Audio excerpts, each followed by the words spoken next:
To talk about is about surface disinfections or cleaning overall. That works. So what I'm going to cover is a chemical disinfection. I will talk about cleaning and the difference between cleaning and disinfection. I will really focus my talk on factors affecting efficacy and about product as well, so delivery of your formulations that can remove or kill microorganisms, whatever, on the surfaces. What I am not covering is physical disinfections like UV radiation, for example. I'm not going to talk about specific product, name product efficacy. I'm not going to really go into the details of efficacy tests because I always find that a bit boring. Or I'm not going to talk about product regulations. Now, Ellen said when she done a PhD at the start, certainly there was a completely denial that surfaces were involved in the transmission of microorganisms. I certainly echo that. When I started working as a young lecturer, nobody believed, especially practitioners didn't believe that surfaces were involved at all in harboring pathogens and transmitting pathogens. Of course, now things have changed. And we know how important surfaces are. So again, I'm probably preaching to the converted, where we've got healthcare-associated infections. What's really impinged on that was, first of all, identifications of infected or colonized patients. I remember during those MRSA outbreaks about 15 years ago, then I know the UK were not really looking towards doing that. In Nordic country, where they were doing screening all the patients before going hospital, they didn't have really an MRSA outbreak. What else we have is obviously antimicrobial stereotypes. And here's about chemotherapeutic antibiotics, which is absolutely key. But also we have hand hygiene precautions, really important, and even more important today. And for me, I mean, COVID-19 obviously has been absolutely a disaster for everybody. But for infection control, what the positive lesson of COVID-19 is really increase compliance with hand hygiene.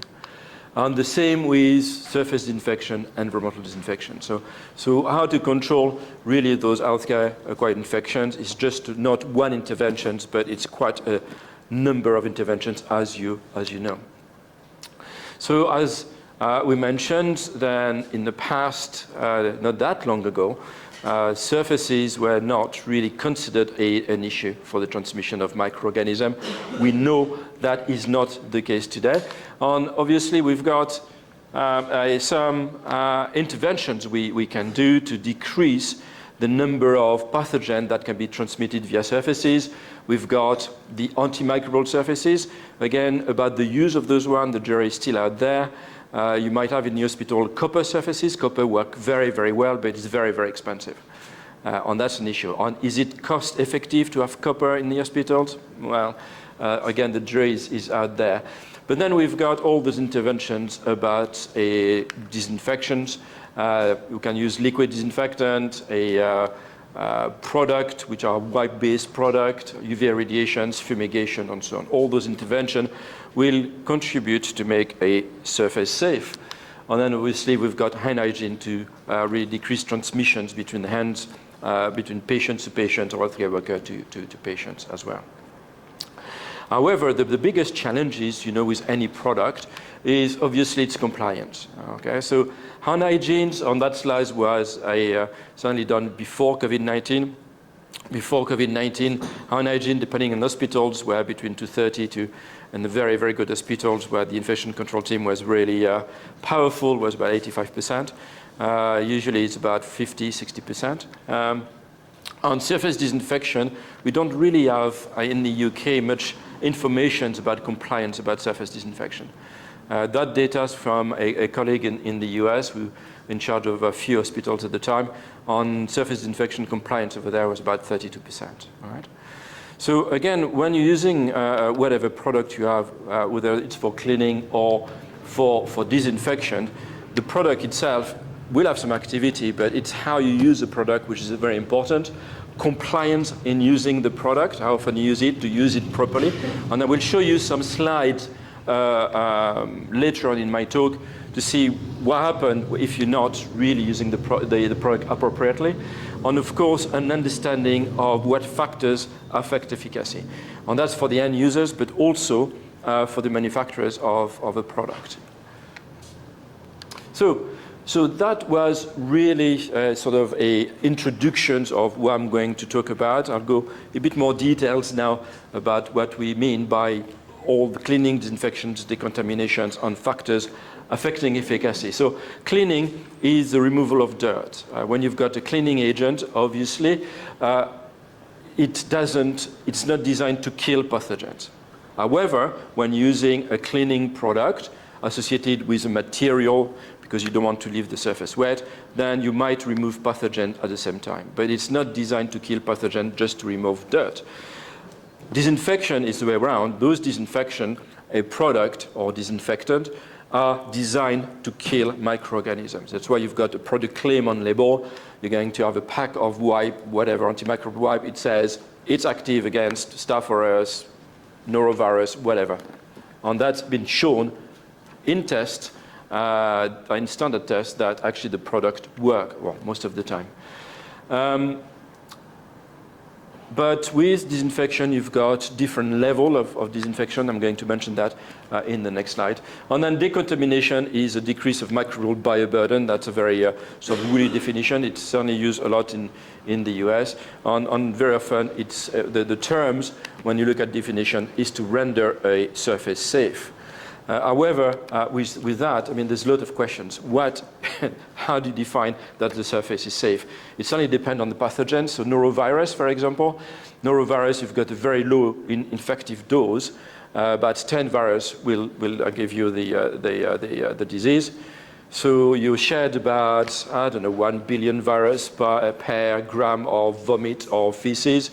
So that means the product will have to kill quite a huge amount of virus to make that surface safe. The way around, if you've got Staph aureus, infective dose is much higher. So if you decrease the surface with the Staph aureus or the number of Staph aureus on the surface by probably 99.9%, that surface might be safe, for example. So it's very sort of weird definition. In lots of documentations about infection control, again, those definitions are very woolly, so make the surface safe. And again, talking some colleagues, we're really keen on cleaning, is what is visibly clean. And I've come across some practices where they were doing a cleaning agent, a very shiny one, so using it, so the surface looks amazing, looks very shiny, and you think it's very clean. But you still got loads of pathogen on that surface. It doesn't destroy, move pathogen, and so on. So it might look clean, but it might still have lots of pathogens. So how do we know what surface or what product or what disinfectant, what level of disinfection do we need per surfaces? And in 1917, Spalding came with a classification that has been now revised since then on three main categories. The first one, the critical items. Those are any object or surfaces that come into contact with the sterile part of the body. Obviously, you can't have any microorganisms on those surfaces. All right. So it's why we're doing sterilization methods, usually physical methods, because those are the best sterility assurance level. But also what is permitted is using high-level disinfection, using usually some very reactive compounds, oxidizing agents, peracetic acid, some hydrogen peroxide, chlorine dioxide, but also some alkylating agent, far less now in the UK because of the toxicity of alkylating agents. Then we've got the semi-critical object or devices or surfaces. Those are come into contact with an intact mucous membrane.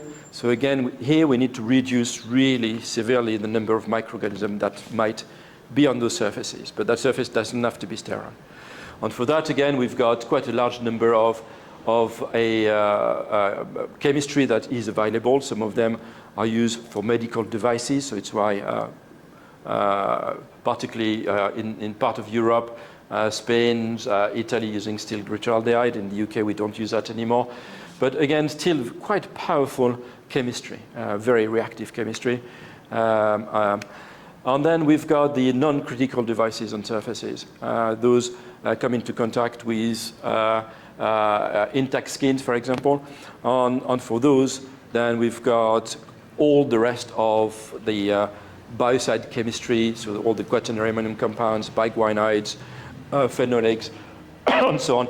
But even here, you can see that even maybe cleaning might be sufficient, because you don't expect really, you don't really need to reduce that much number of microorganisms on those surfaces, because the risk is quite low. Obviously, good practice is to reduce, especially, or to eliminate the pathogens, but then after that, it's a question of a habit or documentation in your trust. So what sort of chemistry we have for hard surface disinfections? I guess you've got quite a very wide range of chemistry available.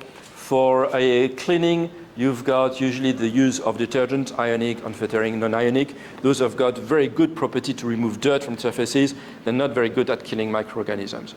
At high concentration, they will have an antimicrobial effect. One use is a cationic surfactant, so the quacks. They have some detergent activity, but very low, but they're very good at killing microorganisms. So if you have noticed, maybe for the last maybe 10, 15 years, you're starting to have some already made products, so just not the formulations, but already formulation in the material, so the white, antimicrobial wipes. On some of them, clean to have two effects. A, the removal of dirt, as well as killing the microorganisms. All right, so instead of using cleaning first to remove the dirt, and then using a disinfectant, it's all in one product. And those ones work very well. All right? So that's quite a difference. But of course, it's more complex than that. When we're talking of a product or even a formulation, it's very complex. You can have loads of disinfectants, so multiple quacks, very complex formulations. You're going to have loads of excipients that are going to impinge the efficacy of the product. And then more recently, and especially the last 3 years, we're starting to question the delivery systems.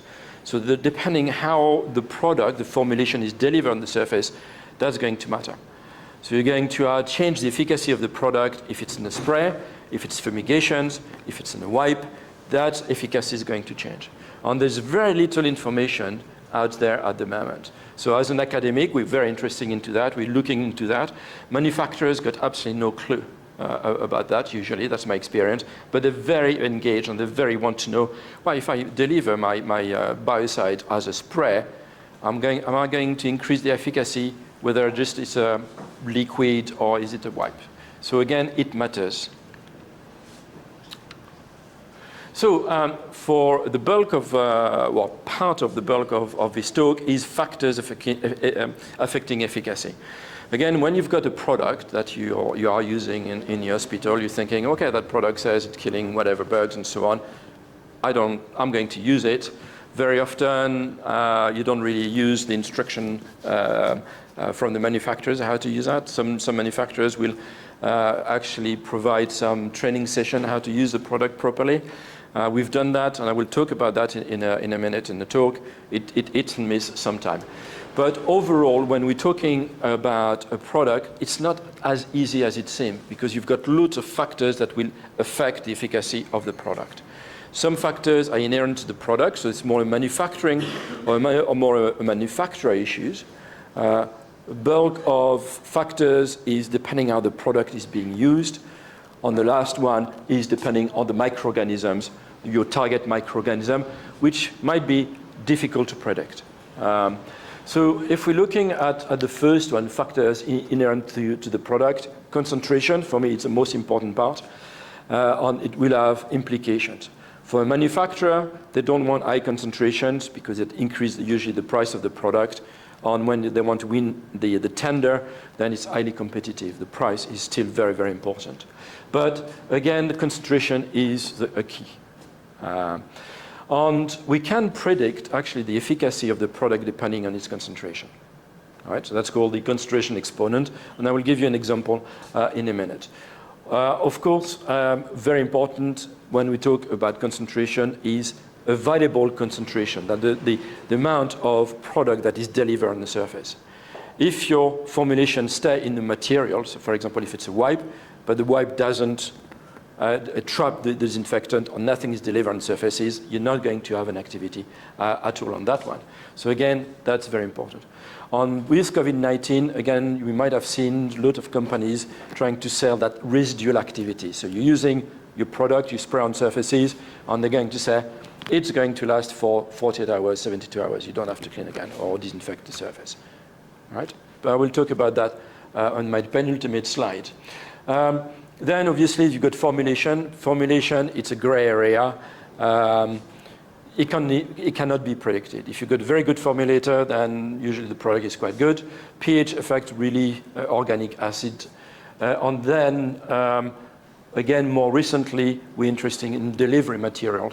So for the last 10 years, we published quite a lot about wipes, for example, and we know how important is having the right material to match your formulations. If you've got the wrong material, then you will see what happens later on. Factors inherent to the application of a product, type of surfaces. There's a huge interest at the moment with manufacturers to see how the product works on different surfaces. When, as I said about product claim on label, it's standard test. Usually they're using stainless steel as the surface. Now, we've done some work with a company which is doing VR set for hospitals.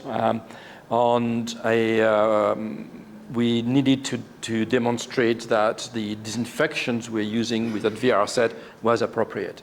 And that VR set is made of different materials. And what we found is, depending on the material, then our recommended product did not work on all the materials, or really reduce the activity on some material. So again, surface is very, very important. Organic load, we know that soiling is important, so usually that recommendation you clean before you disinfect. Temperature, maybe less important in this case. Again, the impact of temperature on the efficacy of the product can be calculated with the temperature coefficient. Contact time is important. When you've got a product, the product says, I use within 5 minutes and so on. Usually, in practice, you're going to use that product for 10 seconds. So contact time is immensely important. And obviously, we've got a now product saying that we're releasing all the time. We've got that residual concentration on the surface and so on. Humidity is very important for air disinfection. That's for sure, for fumigations. And then, obviously, the material, because some of the application is you've got the spray, you spray on the surface, then you've got some material, J-cloth or so on, and then you use that J-cloth to make the surface dry. So that material, as I said, will be very important in the efficacy. So to give you some example of factors affecting efficacy, the concentration exponent. So the concentration exponent is a measurement of activity of your biocide. The simple rule is if the concentration exponent is very high, so for example, alcohol is usually about 10, phenolics, triclosan is about 6. So if you've got a very high concentration exponent, if you dilute that product, then it's losing activity extremely rapidly. All right? So the product with a biocide with high concentration exponent, you cannot dilute them. If you dilute them, you're losing activity. That's what it says, all right? So you've got, for quite a large number of products, we know the biocide, we know the concentration exponent. We know how that's going to behave if we dilute the product during applications, because that's usually what happens.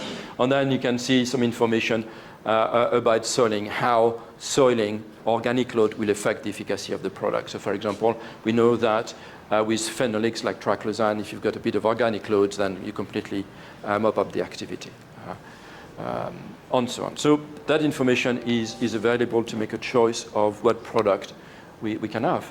Now, the last factors affecting efficacy is microorganism. As I said, it's very difficult to predict your target microorganism. Maybe if you're in the gastro ward, you want the product to be active against CD, for example. But what we know is, depending on the microorganisms you have, they've got different susceptibility to biocides. Right? The least susceptible are the prions, because the prions are a bit special. Although actually a enzymatic-based product will work very well against the prions. But really, on top of the list is the bacterial spores. And I'll talk slightly about the bacterial spores in a minute. On the bottom of the list is envelope viruses. And again, I know with COVID-19, there's a big hoo-ha about COVID-19, but it's an envelope viruses. It's extremely easy to kill. It's not an issue whatsoever. with most product, most disinfectant, like a quack, for example, or chlorhexidine, or a complex quack formulation, within 30 seconds, 1 minute, you would kill that virus on the surface. So the SARS is not an issue whatsoever. Also, with biocides, when you talk about biocides, MDRO are not more resistant than the normal standard culture, normal strains. All right? They'll be more resistant to antibiotics, obviously, because they're multi-drug resistant organisms, but to biocide, they've got the same susceptibility to any other strains. Right? So it's not because it's MDRO, it'd be more resistant to biocide. So again, depending on your target microorganism, then again, you need different product with different efficacy. So talking about the spores very, very quickly, because I do lots of work on spores. So that's a electron micrograph of a C. diff spores. On why spores are so resilient to disinfection is purely about the structure. So as you know, the next slide you will see how the spore is formed. But as I said, it's a structure. So you've got a complex structure of the spores. You've got an exosporium, which on the outside of the spores, it might have some effect on mopping up some disinfection, like oxidizing agent, but very important for the spores to remain on surfaces, stuck to the surface. And then we've got what's called the spore coats. C. diff's got only one, Bacillus got 3, that impinge the penetrations of the biocides through the spore core. Then we've got a cortex, which is a barrier to biocides and putting pressure on the inner membrane, which is normal cytoplasmic membrane.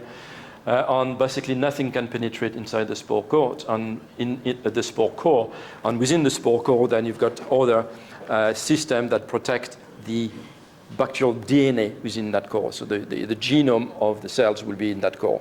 So if biocide can penetrate inside there, then it can destroy the genomes. So it's why it's a formidable way for a microorganism that can produce spores to resist anything outside in the environment. So I'm talking about spores. So what we've got, you've got two main genera of microorganisms that form spores, the Bacillus on the Clostridium, so Clostridium difficile, or now Clostridium dioides difficile. And when the conditions are not right, when there's stress, for example, through the process of sporulation, they form spores. So spores is completely inert. The purpose of the spores is to survive. That's all. They don't do anything. They don't cause an infection. They're inert. There's no metabolic activity in the spore. But when the conditions are right, the spores, through the process called germination, will start to form those what's called now vegetative bacterium. Those are the ones that cause infection, divide, and so on. Right? Why I'm mentioning that is about efficacy of product. So when we say bactericidal efficacy, it's killing the vegetative microorganism. Sporicidal activity, sporicidal activity, it kills the spores. And in the literature, you will see the sporistatic, which is a term I don't like, but that's what you'll find in the literature, is when the product is active during germination. So why it's important is when the spore is starting to germinate, to revert into normal bacterium, it becomes very susceptible again to anything. Right? And with manufacturers, there's sometimes lots of confusions about what a product does what on the spores. So again, that's very old information. Things haven't changed in the 1970s. What product or what biocide are sporicidal and which are not? Things have not changed. Right? What's have changed and what I'm still seeing today is a lot of manufacturers having, for example, a complex quack formulation claiming sporicidal activity. So that's a big no, because quacks do not have a sporicidal activity. And things that have not changed. So it is really unfortunate that still today we see those product claims. You go on the internet, you see some product, or even if you're in charge of some procurement activity in hospitals, you'll have some companies coming to you and said, I've got a fantastic product that works against spores. It's based on quack, but look at my results, fantastic. No, it doesn't work. So here on this one, we've got sporicidal 70% alcohol. Alcohol is not sporicidal whatsoever. All right? So for me, those products are dangerous because they're completely false claim. And they're claiming, well, we're active against C. diff spores. Impossible. not right. Okay. On this one, that product claim activity against absolutely everything, including the spores. But the test standard they're using, the EN 1276, is not for sporicide activity. So again, unless you know the product, the standard tests and so on, then I'm afraid some rep is trying to sell you the product, trying to put like a wool over your eyes and saying, my product's working fantastically well, when it cannot. So overall, a principle for activity, you need a contact between your product, the formulation, and the microorganisms. That's a key role. If you don't have any contact, it doesn't really work. You need to penetrate, and that's for chemical biocide, not for physical, like UV radiations. The biocides need to penetrate inside the cells, and usually biocides, and that's the difference with antibiotics, for example. Biocides got multiple targets on that cells. Right? On the number of targets that are being targeted on damage will decide whether you're going to have a bactericidal efficacy or a bacteriostatic efficacy. But that's the rule of thumb. So what happens when things goes wrong? All right? And I said when people don't really understand the factors affecting efficacy. Then yes, we can have contamination of product. All right? So on this slide, I know it's a bit busy, but those are all examples of product contaminated with microorganisms on those products led to an outbreak in those hospitals because they use that contaminated product with patients. And when we look at the reason as to why you've got bugs on this product, most of them is because they do not understand the factors affecting efficacy. And what they've done is they're refilling contaminated bottles, they're diluting the product too much, they're using a contaminated cloth with the product. So you can see why the product failed. On all those reasons, again, I can assure you that the end users there didn't really use the instruction from the manufacturers. On some occasion, then you've got quite intrinsic contaminations where you've got a microorganism that is not susceptible to that product whatsoever, right? But those are quite rare. So you've got loads of examples. So that's for chlorhexidine, and you can see quite a large one on what's there, where those microorganisms were isolated from. You can do the same with a quaternary ammonium-based compound, and again, exactly the same reasons. Improper dilutions, using non-sterile water to dilute product, and so on and so forth. So again, not surprisingly. And again, how important it is to understand how the product is being used or prepared. And I will always say to manufacturers is I do prefer a product that do not need to be prepared. You've got the product, you can use it directly. You don't have to do dilutions, you don't have to mix things together because that's a recipe for disaster. Of course, its products are much cheaper usually, but it is a recipe for disaster. But again, when we've got a very complex world with loads of machinery and so on, is how do we really disinfect all the surfaces, make the surface safe, very complex. And very often what you have is whatever you use, whether it's a spray, a pre-wetted wipes, you're going to use a combination of formulations on a cloth, right? No matter what. And here we're talking about a product. We're not talking just a formulation, the liquid. We're talking about a full product, combination of formulation on a cloth, all right? And if you're using, for example, wipes or even a spray on a cloth, is practice. And that's come from some observation we've done years and years ago in hospital, how they were using their pre-wetted wipes. And the cleaning staff, bless them, they were using the same wipes on multiple surfaces. All right? So the danger with that is you're going to spread the microorganism around the place. Right? And it's why at the time we came up, now a number of years ago, you might have seen that, you might have hopefully abiding by that, one wipe, one directions, bin it. Right? That's our message, and still is now. Right? And that's to avoid the spreading of microorganism when you're cleaning or disinfecting your surfaces. So I mentioned factors affecting efficacy of the formulation, so just the biocides.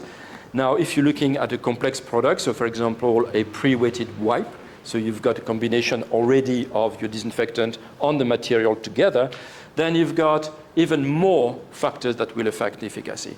But most of those factors, like you can see in red, are usage, how the product is being used. Right? Additional factors about the product is the ratio of the formulations on the compatibility with your formulation on the material. On that matters, and I will show you a slide in a minute.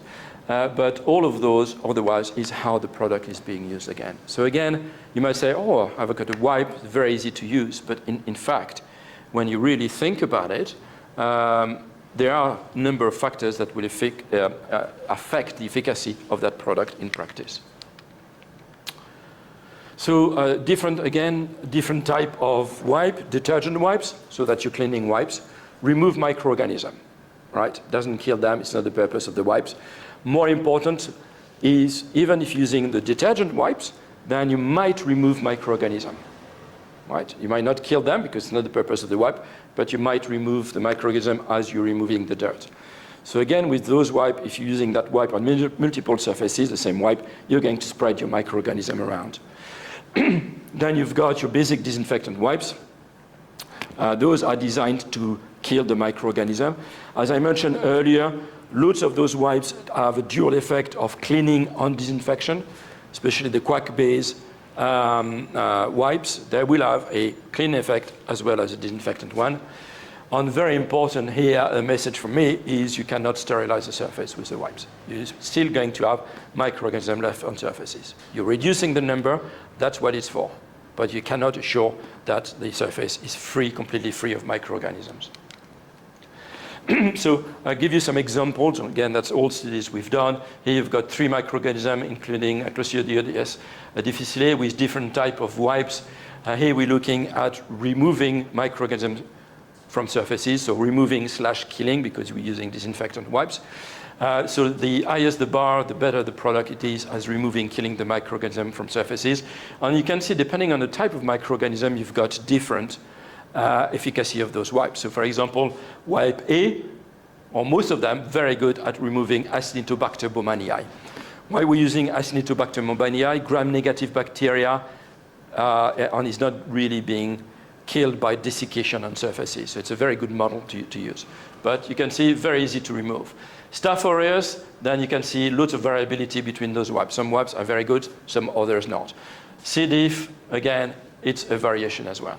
So again, it's not because you've got a certain type of product that you know, oh, that's going to be amazing. Unless you've got hard data, and you can ask the manufacturer and the hard data saying, show me the evidence that's removing that pathogen from that surfaces, they should provide that.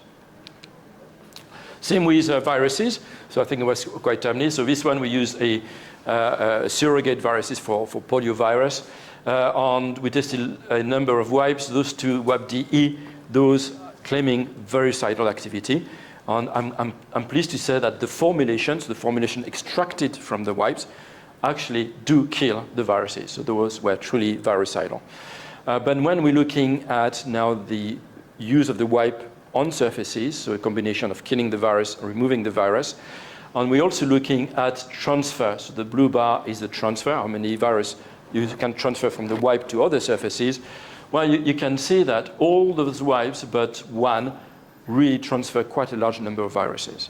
Again, the message here is one wipe, one direction, bin it, right? Because the risk of transferring viruses all around the place is real, except for wipe E, where you can see they were so efficacious at removing, killing viruses, but very importantly, they do not transfer viruses. But again, you don't know that. I mean, manufacturers do not really claim that. Again, here, that little insert there, testing lots of different types of wipe against viruses. You can see the sporicidal wipes works the best, not surprisingly. On all the sporicidal wipes, the way they kill the microorganism is quite narrow. You can see the range is quite narrow. And you're looking at detergent wipes, here you've got a huge variation. Some wipes can remove the microorganism, others don't do nothing, right? And as I said, it matters. Again, work on C. diff a long time ago, when we testing a number of products, they were all claiming sporicidal activity. Only one of them were true sporicide. All the others were quack base and so on, so they were not sporicidal. But what we find, you can see that that's removing of CD from surfaces. Really, only one really worked fantastically well at the time, right? All the others did not. But what's very important is that one, the transfer of CD on different surfaces. On those one in bright red, for me, those are dangerous wipes because they release more C. diff than they pick up. And what I mean by that is when you've got C. diff on surfaces, they're in clumps. They all aggregate. They're going to have one spore there and one spore there. They aggregate. And what those wipes doing is they're removing or disaggregating the aggregate, releasing more spores. So you're spreading, at the end, more spores around. And instead of spreading just one aggregate, a clump, you spraying loads of spores all around the place. So for me, those wipes were quite dangerous to use. Right? So again, very importantly, lucky enough, those wipes are not on the market anymore. They've been removed. But again, when you've got the right product, it makes a difference, right? So that was a studies done about controlling C. diff, so decreasing C. diff rate when they've changed their habit. So using the right product, so they use sporicidal wipes in this case, but together what they had is monitoring as well, training, monitoring, using the right product. Yes, you can really decrease infection rate. But it's not just the product itself, it's how it's being used, how it's being monitored, how you're being trained for that. It all matters. The same, what we released, published just before the pandemic, is a double crossover study in wards using sporicidal wipes versus having chlorine bucket. When you're dipping a cloth in your chlorine and you spray it all around the hospitals or the ward. So in yellow was using the already made product. In red was using the chlorine in the bucket, right? And what we found is simple. So 2 wards crossover because we 2 wards to study, and then first one we use chlorine and then sporicidal wipes, the other one sporicidal wipes and then chlorine, right?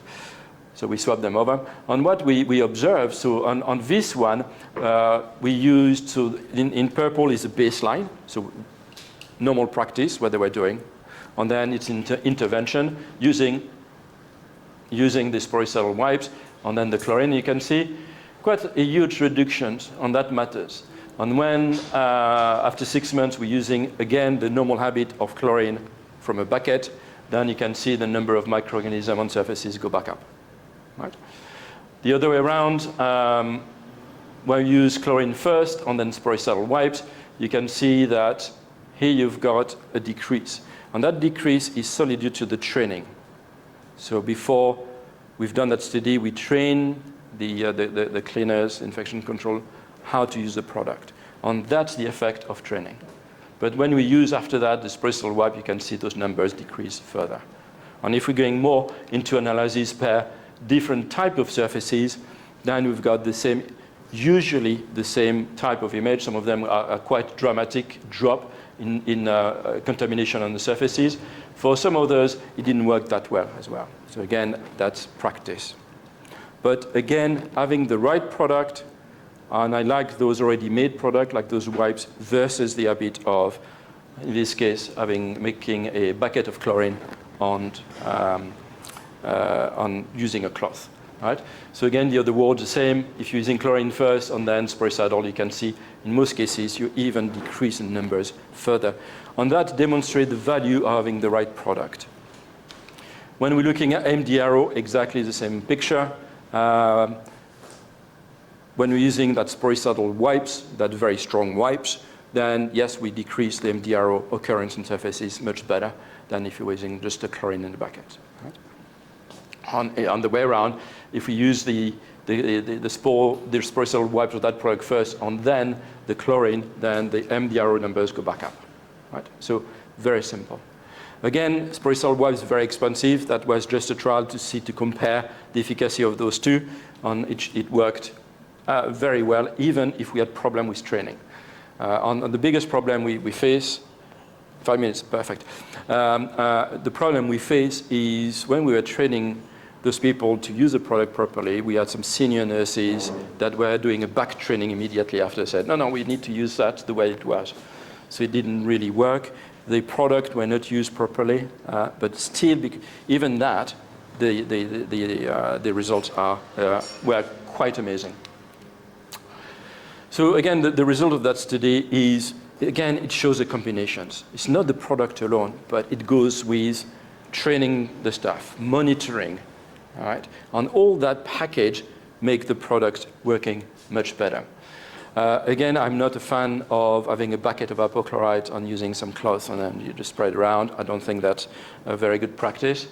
And as I said, it was clear that when we swap from that already made product to the chlorine-based bucket, then the numbers goes back up. That was absolutely clear. So again, how do you know your product work? You know you've got loads of different standard tests, they're called. They're usually designed to look at the formulation efficacy, but not the product. All right? It's only one now introduced in Europe. We've got a real product test. Those are for the impregnated wipes.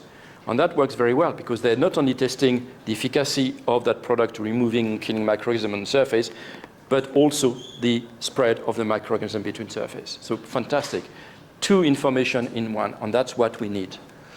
There's a big questions about new technology, standards for new technology as well.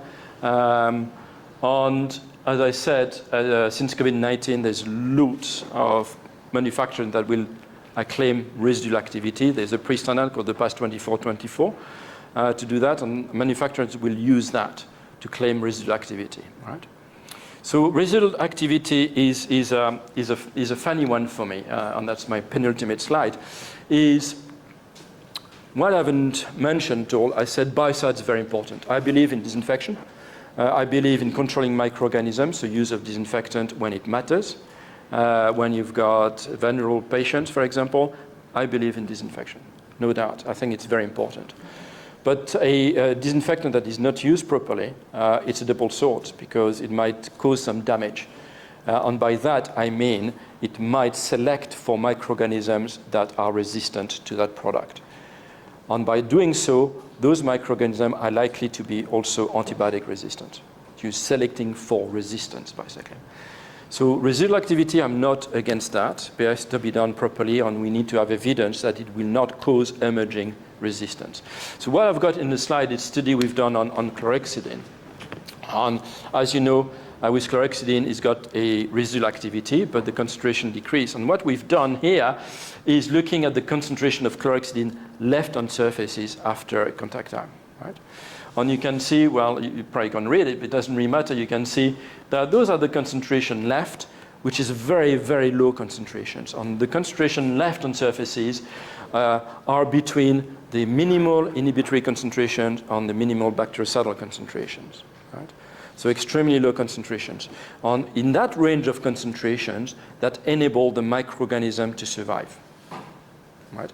And if the microorganism can survive, it can adapt, because that product at that low concentration will stress the microorganisms. And when the microorganism is stressed, then the expressing mechanism to distress themselves, to get rid of that stressor, right? And by doing so, here that's, oops, sorry, again, that's me, definitely. In doing so is by expressing those mechanisms, on some of them are common mechanisms between biocide and antibiotic, like efflux pumps, then suddenly you've got resistance to antibiotics. So what we've done is we expose our microorganism to that range of concentration that we find on surfaces, on those microorganisms, those bacterium, those E. coli, there was an E. coli, what we found is suddenly they developed some antibiotic resistance. Right? And this one was ampicillin. That's a stress response for the microorganisms. When they've got membrane damage, then there's a cascade response where they can overexpress beta-lactamases. Right? So again, for me, residual concentration is a question mark. I said, why not? Why I recommend manufacturers is when they sell their residual concentration is to make sure that it's not against a good practice. You still need to clean and disinfect regularly. It's not because your product is going to have a residual activity in the lab for 72 hours and said, well, I don't have to clean for 72 hours. So I said very importantly, okay, it gives you some protections possibly between cleaning and disinfection, but you still need to do that regularly as you do. Right, so last slide, key messages, product efficacy. I said MDRO are not necessarily an issue when we talk about biocide, same susceptibility. I said the SARS-CoV-2 is not an issue with biocides that are being killed within 30 seconds. For quark formulation, for a more powerful formulation like peracetic acid, hypochlorite, they probably be killed within 15 seconds. Very, very fragile. Usually, environmental isolates, the one you're going to have in the hospital, they're more resilient to biocides. All right, so they might need longer contact time, for example. Factors affecting efficacy, predictable for some, especially concentration. I said concentration for me is absolutely paramount. Formulation on delivery systems is absolutely key. And you'll be surprised how little usually manufacturer knows about the formulations. And sometimes they have some excipients that will negate the efficacy of their biocides.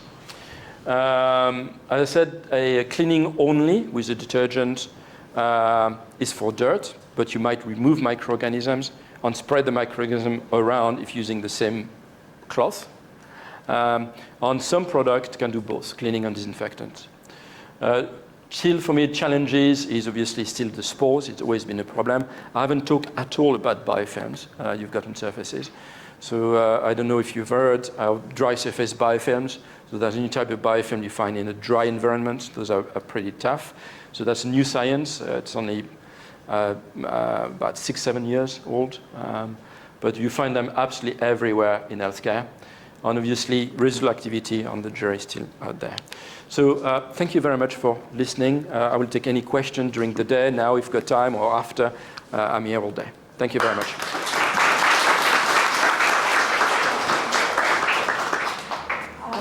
Two things. One, I forgot there was a fire alarm test at 11. Please do not panic when the fire alarm goes off at 11. Right. Finished you a couple of minutes early. So there is nothing to worry about. If there is something to worry about, apparently they're going to come and collect us. The school's us out, but apparently it's going to be fine. We probably have time for one quick question before we move on to Karen, and Ant is going to be our major moving mic man. Thank you. Who went up first? Oh, sorry. This doesn't amplify you, but it does record your voice. Okay. Yeah, thanks for a really interesting session. I definitely took a huge amount of information kind of in the past half an hour than I've done probably months of just Googling and looking at kind of surface decontamination. But I just wanted to ask if you could comment a bit more on the biofilms thing, because so I work at Liverpool School of Tropical Medicine, and we do things like surface biofilms, and we tend to just have a really dense culture, stick on a surface, dry it over a day, and then test. But that's obviously not realistic for how biofilms actually occur, I guess, in kind of the natural environment. So yeah, so if you could just maybe expand a bit more on biofilms and what you think we should be doing from maybe a lab perspective to look at that. Yeah, I mean, sure, about biofilms. So, well, you've got now two types of biofilms: the wet biofilms that you find in drains and so on. And then you've got those, as I mentioned, those dry surface biofilms you find on dry surfaces everywhere in the environment. Okay. Now, what's special about them is you cannot detect them by wet swabbing.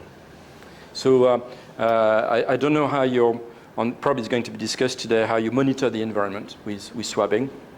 Even wet swabbing, you don't do that immediately when the surface is still wet after the cleaning and disinfection. So you do that during the day. You take your swab, you swab the surface, nothing grow, perfect. You know, with dry surface biofilm, you cannot detect them by wet swabbing. Right? When they're dry, you got your swab, nothing is transferred. Right? However, when the surface is disturbed, so immediately after cleaning disinfection, it's where you might transfer some of the dry surface biofilms. So those are the difficult one to have. Hopefully I answered that part of the questions. And again, there's now starting to have quite a few manufacturers aware about those biofilms and trying to test the product against those biofilms. Now, what we found is, so far, fumigation, so the most powerful things you have, like a vaporized hydrogen peroxide, in every hospital you've got that, we've got an outbreak, you close the ward, fantastic, it's very, very powerful. That doesn't touch dry surface biofilm, right? Doesn't touch it. On we believe is when you've got recurrent outbreak or environmental contamination, even after deep clean and using fumigation, is what you've got, again, is because of those dry surface biofilms.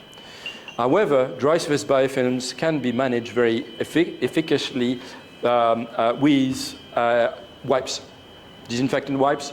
Some of them work very well against dry surface biofilms because the combination of detergent and disinfectant that disturb enough the biofilms to remove the biofilms. Okay, so we've done quite a lot of work. Some of this has been published, but still doing some more work. Right? Now, with your other type of biofilms, the wet biofilms you find on medical equipment, obviously the drain is the obvious one. It's more difficult because there's very little information in the literature about those. You've got products that control them, or trying to control them much better. But we've just published some information when you're talking about pseudomonas, for example, how fast they can move from the trap back to the washer. They grow like 0.2 centimeters per hour. So they grow so fast. It's in lab conditions, so 32 degrees or 25 degrees with a bit of nutrient, and they grow up vertically unbelievably fast. So again, with controlling your wet biofilm, for example, in your drain or in the shower, it means either you've got a product with some, in this case, residual activity that remain in the trap that control that huge biofilm there and prevent from the regrowth, or you need to do that very regularly. Hopefully that answers the questions.